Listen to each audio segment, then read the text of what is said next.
Nation news India channel में आपका हार्दिक स्वागत है। आज हम भारत की राजधानी दिल्ली के अंदर हम बात कर रहे हैं बीटीआर भवन से।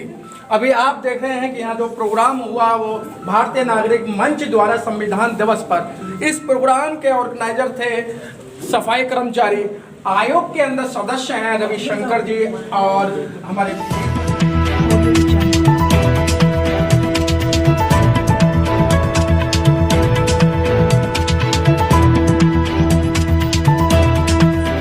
पर जो भी वक्ता ने कहा वो उसकी अपनी राय है जिसकी पुष्टि नेशन न्यूज इंडिया नहीं करता। धन्यवाद।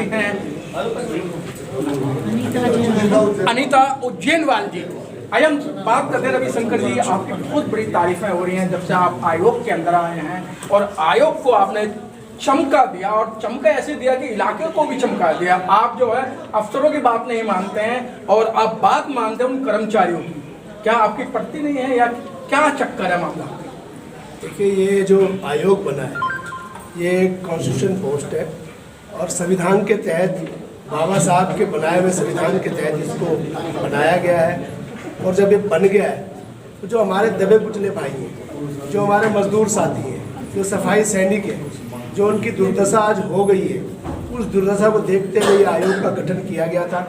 आयोग का मतलब 3 लोग हैं और 3 लोग का मतलब है आयोग। उसमें से 2 लोग हम हैं, उसमें अनीता उज्जैनवाल जी और एक मैं हूँ। जब हमारे पास कर्मचारी आता है या कोई मजदूर भाई आता है तो बिल्कुल सताया हुआ और बिल्कुल थका होता है, हार मान के बैठा होता है। और हमारा जो लक्ष्य है, हमें जो सरकार ने अरविंद केजरीवाल जी ने बना के भेजा था तो पहले दिन ही कह दिया था कि आपने समाज की सफाई सैनिकों की मजदूरों की आवाज़ को बिल्कुल पुरजोर उठाना, उनके हक अधिकार को दिलाना है। जब हमें उसको हक दिलाते हैं, आपने जैसा बोला कि अधिकारियों में और सफाई कर्म भाई इसलिए है कि अधिकारी की वजह से ही तो वो परेशान हुआ है ना जी।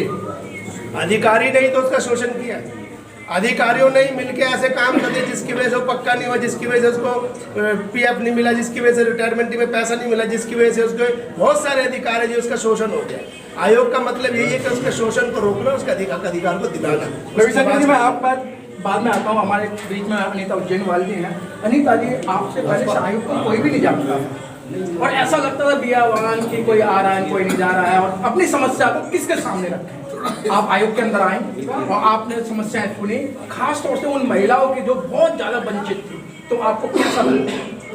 दिल्ली सफाई कर्मचारी आयोग सफाई कर्मचारी की समस्याओं को बुलाया और जब हमारी यहाँ पर नियुक्ति हुई थी 2017 में, तो जब मैंने इस आयोग में देखा कि कोई नहीं आता था तो हमें बड़ा आश्चर्य हुआ। ये सफाई कर्मचारी आयोग है और सफाई कर्मचारी की इतनी सारी समस्याएं, तो यहाँ पर कोई क्यों नहीं आता है? तो हमने वार्डों में जाकर जहाँ से सफाई कर्मचारियों की कोई समस्याएं आती थी तो हम वहाँ पर खुद जाते थे, चाहे हॉस्पिटल से हो या किसी रेस्टोरेंट से हो या किसी होटल से हो, जहाँ जहाँ सफाई कर्मचारी काम करते हैं उनकी कोई समस्या होती है और वहाँ पर जाकर मैंने खुद विजिट किया, मैंने खुद जाकर देखा कि उनको क्या समस्या है और क्या क्या साधन उनको मिल रहे हैं। और मेरे पास ज़्यादा कि महिलाओं की समस्याएं ज़्यादा आती हैं, महिलाओं पीड़ित। और देखो, जो महिला है वो सफाई कर्मचारी जो महिला है बहुत एक सीधी सादी और भोली महिला है, लेकिन उनको ये नहीं पता सफाई कर्मचारी जो कहाँ पर है। लेकिन वो मेरे पास आई तो मैंने उनकी जो भी समस्याएं आज तक जितनी मैंने काम किए, सैकड़ों महिलाओं को मैंने उनके हक और अधिकार के लिए उनकी नौकरी दिलाई उनको। और उनकी जो भी समस्या थी, उनकी मेन समस्या वही होती है जो पक्के होने की, पीएफ निकलना। और सबसे ज़्यादा जो समस्या है प्राइवेट से कर्मचारी आती है। ये सरकारी जो समस्या है उनको तो हम कर लेते हैं, प्राइवेटों की समस्या उनको नहीं पता। प्राइवेटों की समस्या बहुत सारी है। अगर हम हॉस्पिटलों की बात करें, सर वो 3 साल तक काम करते हैं, 6 महीने तक काम करते हैं, फिर वो टेंडर छूट जाता है। और आज की तारीख के अंदर जितने भी दिल्ली के हॉस्पिटल हैं वो आपसे अछूते नहीं हैं। जो टेंडर जिनके थे उनको छोड़ दिया गया और आज भी धरने प्रदर्शन बराबर चल रहे हैं। अगर मैं अरविंद की बात करूं, जी पंत की बात करूं, या मैं आपके जो दिल्ली का हॉस्पिटल है, सब में यही बुरा हाल है और ठेकेदार अपनी मनमानी कर रहे हैं। मनमानी नहीं, शारीरिक शोषण भी कर रहे हैं। देखिए, जो आपने भी बात बोली, आयोग के माध्यम से जो भी मजदूर साथी, जो प्राइवेट कर्मचारी जब हमारे पास आता है तो हम उसकी पूर्ण जो आवाज़ उठाते हैं और अपने अधिकारों का पूर्ण रूप से प्रयोग करते हैं। हम टेंडरकर्ता कॉन्ट्रैक्टर को बुलाते हैं, उनके अधिकारियों को बुलाते हैं और उन्हें एक ही बात बोलते हैं। और पहला ही हमारा सवाल ऐसा होता है कि उनके होश उड़ जाते हैं। हम उनको सीधा ही बोल देते हैं, अगर आज इस कर्मचारी को नौकरी पे वापस नहीं लिया गया और दिल्ली सरकार के जो कैबिनेट नोट है 80% पुराने लोगों को नहीं रखना, उस पर अमल नहीं किया गया तो आपका लाइसेंस और आपका रजिस्ट्रेशन रद्द कर देंगे। और हमने 2-3 जनों को ब्लैकआउट करने का पूरा काम किया। जब उनको लगा कि ब्लैकआउट हो जाएंगे, ब्लैकलिस्ट हो जाएंगे, तो उन्होंने उनका कर्मचारी को रखा।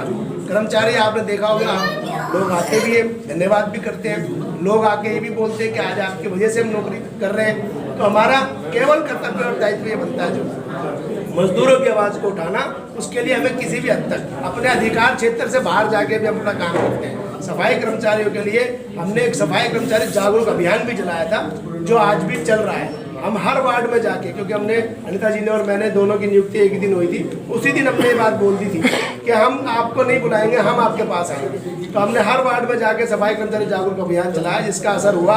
लोगों ने आज आयोग के बारे में जाना, आयोग के अधिकारों के बारे में जाना, आयोग के अंदर क्या क्या डिसीजन हो सकते हैं, क्या क्या वेलफेयर सफाई कर्मचारियों के बारे में हो सकता है, उसको जानकर आज सफाई कर्मचारी दिल्ली के अंदर नहीं पूरे भारत में मशहूर है। दिल्ली सफाई कर्मचारी पावर से अधिक चलकर हम काम किया है, जिस तरीके से रविशंकर जी कह रहे हैं। और आपके पास में जो महिलाएं आती है, महिला की बहुत बड़ी समस्या है।